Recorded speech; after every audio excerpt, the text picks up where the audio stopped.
Ranked arenas are new in Season 10 of Apex Legends Emergence, which means here we go with the arenas rank guide, and let's tell you guys what you guys need to know to get to Pred and to gain that sweet arena points or AP.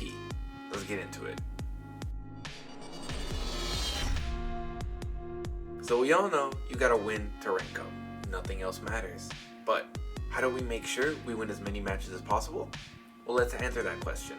And let's start off with knowing your maps. So what does it mean to know your maps, to understand them? Well, there are multiple maps in the rotation of arenas. You have Overflow, Party Crasher, Phase Runner, and we currently have Oasis, though there are maps such as Gardens, Artillery, and Thermal Station, and there could be in the future more subsections of the BR maps that come in and out, but currently I think the aforementioned Overflow, Party Crasher, Phase Runner, and Oasis are the only ones there. Why do I bring these up? Because depending on the map, there's different ways to approach every fight. Oasis is currently a map where teams kind of just hold each building, and it's a lot of long range fights, poking with scouts and sentinels. While maybe a map like Overflow, which is more focused to arenas, has more mid-range to close range fights. So each map has its best points, its high points, the intricacies, the best place to, maybe flank from. So it's up to you guys to learn the best spots to fight from and take, the given spot depending on the zone pool, depending on, are you guys up, are you guys down? Sometimes it's better not to fight for zone, get the resource on the opposite side, and then approach from a different angle. But all those things come with experience and repetition, but definitely don't go into any map expecting to play the same way, attack the same way, have the same strategy, because experienced players will always have an ever-changing style, ever-changing strategy, and they will adapt to the given map, the given legends they're playing with. So go into the map, try and learn how they work, learn the best spots, learn how to play them, and then make sure to adapt to the given map you're going to play on. But in knowing the map, and me mentioning the close range fights versus the long range fights, that's going to lead nicely into what weapons should you use.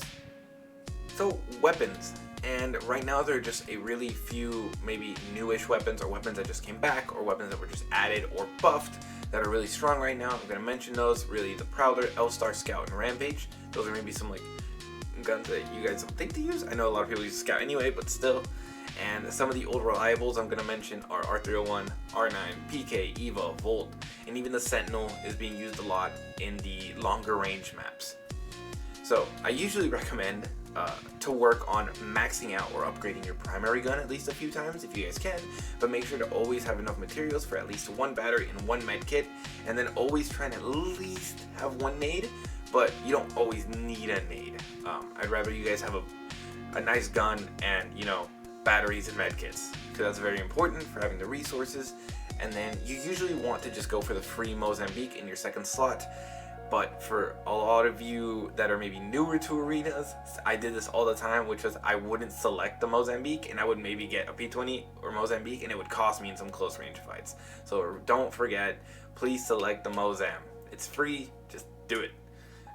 But this is where we get into the strategy of it though. So depending on the map, like we were talking about earlier, you might want to switch guns. If the map is more wide open, a long range gun could be the play for getting maybe that long distance knock, to then you can close the distance or push. If the map tends to have more close range fights, you might want to heavily invest in a close range gun or shotguns. Don't be afraid to switch it up and try a new weapon or angle of attack. This is a multiple round game mode, so if you lose the first round, don't get discouraged. If you're using a sniper, try and close the gap and get a close range gun. Try mixing it up.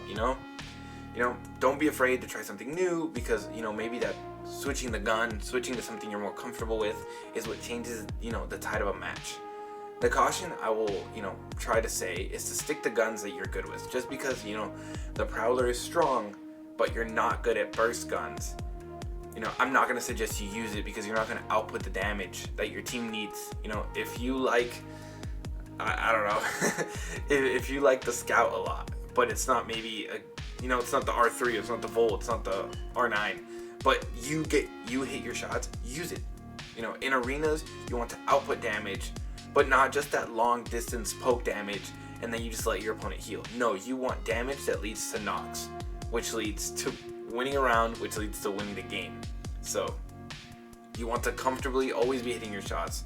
So no matter what the scenario is, pick guns that you're good with and comfortable hitting most of the clip. So to recap, use the gun you're best with. Don't be afraid to switch it up if your initial loadout isn't working. Make sure to always have the Mozam as your secondary, at least one bat and one med kit, maybe a nade. But now let's move on to something else a little different. What legends to pick? So what legends should you guys be playing in ranked arenas? To start off, if you guys want a more in-depth breakdown of my top legends for ranked arenas, check out this video here. I talk about more in depth about the legends' abilities and why they are good in arenas and why they should be on your team, while giving you guys a few other strategies of how to use these legends on your teams. But what I want to say in this video is that you should focus on these three types of legends. You want movement legends, which are legends that can push your team forward together, and then you can do damage and escape quickly and get out after getting heavy damage or doing a knock to the other team. You want wall hack legends, which are legends that can tell your team a ton of information of where the other team is or isn't. Then you want resource legends, which are legends that can heal you for free or get you more heals or batteries without having to physically get to the bins.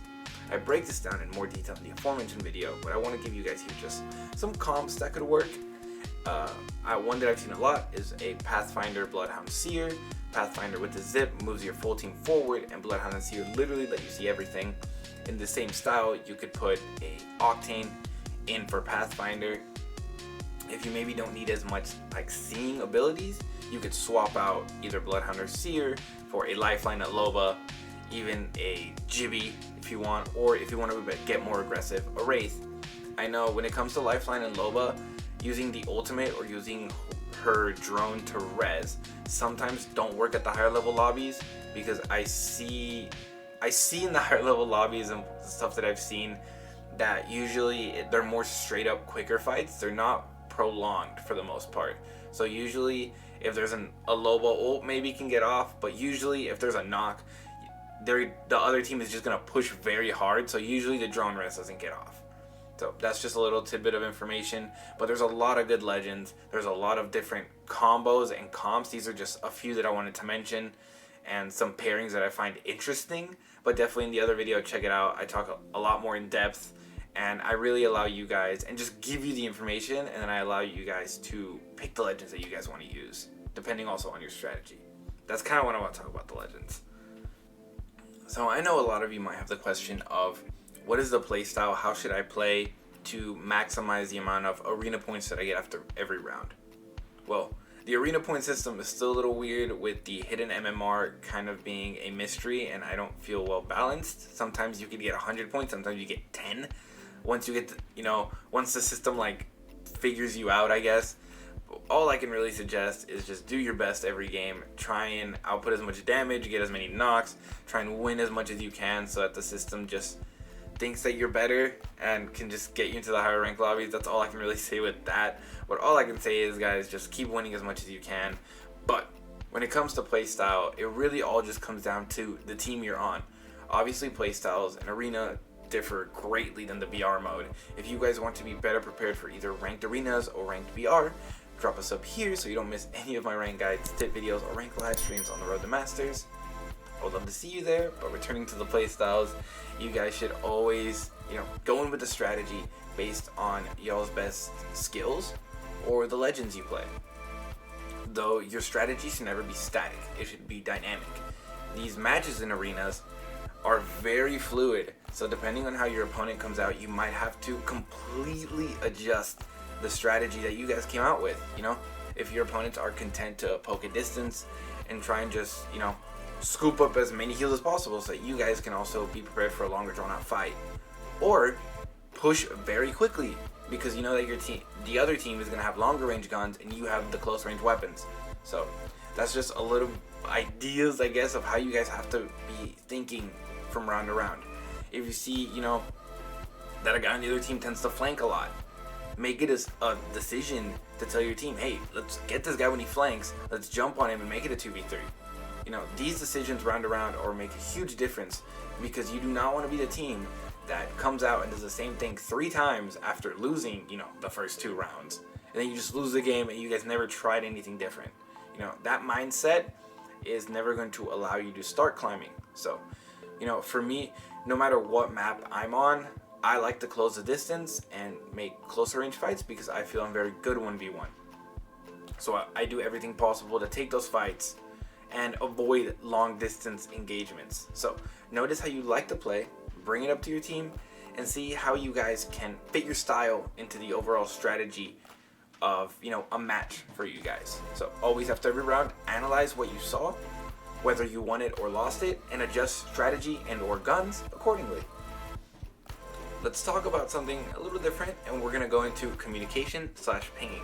This is a very crucial aspect to any arenas match. I mean, any BR matches as well. This is especially important for all my solo queuers out there. Here for you boys. I don't ever forget about you guys. So remember to drop a like if you're a solo queuer, and if you're not, still do. But continuing on, especially if you're a solo queuer, talking or at least pinging is huge. With only, you know, 3 opponents to focus on, being able to take one out quickly is very key. So you always want to make sure to call out if there is someone on the other team that is away from his team. You want to be able to jump on him, make it, you know, have the numbers going forward, make it 2v3, and that'll make it to where you're not gonna consistently win. But that usually has to be called out because not all your teammates are gonna be paying attention or realize that he's there. That is one of the things that maybe in arenas stands out a little bit more, something you should maybe call out. You're gonna be calling out a lot. Another thing in arenas that's, you know, heavier than I think in the BR is also the amount of resource sharing, because usually one teammate of yours is the one that's going to hit the bin and get a bunch of heals, or maybe one of your teammates uses a lot of materials on his gun, not as many on like batteries or medkits. So you want to be sure that at the beginning of the round or between them, you know, as the game's progressing, you drop and you share meds, so you know that your teammates all stay up, all stay healthy, and can keep fighting. So those are 2 things that I find very important as things that you really need to call out a little bit more than you do in the BR and are more specific to arenas. But other than that, you guys should always call out, you know, is someone weak on the other team? Did you do a ton of damage? Where they're kind of moving to? These are all other tips that you guys should either ping out or communicate with your mic if you guys can.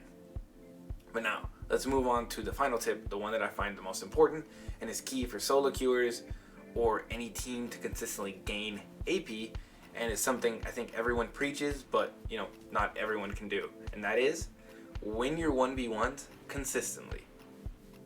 Well, why is this so important? Well, put simply, in this mode, there aren't 18 other teams waiting to third party you. It's a 3v3. If you can win 90% of the time, let's say, a 1v1, if you can actually force it, that's almost always around your team will win, because at that point you have the numbers advantage. It's simple as that. It's why I try in my matches to force a close range fight, because I usually feel that that's a 1v1 I can almost always win. And that puts my team at a 3v2, and that's almost a very easy round to win as long as you guys don't just, you know, get all jumbled up. You know, getting that entry knock or just that knock in general puts your team at a man advantage, or will obviously even the odds. This isn't easy and is a very, you know, valuable skill to have in the BR as well. You know, but in arenas, it's obviously even more crucial because it stands out, because it literally is like super duper important to leading to wins, because there's not as many variables to control in arenas. That skill alone will allow you to climb the rank solo queuing or not in ranked arenas. But in general, gun skill is way heavier in this mode. So practice, practice, practice, and soon you will be winning all your 1v1s and climbing the ranks way easier in ranked arenas. But thank you guys for sticking around through all the video. I hope all these tips, topics, comments, analysis that I gave you help you guys on your journey through ranked arenas. And I'll see you at the next video or live stream.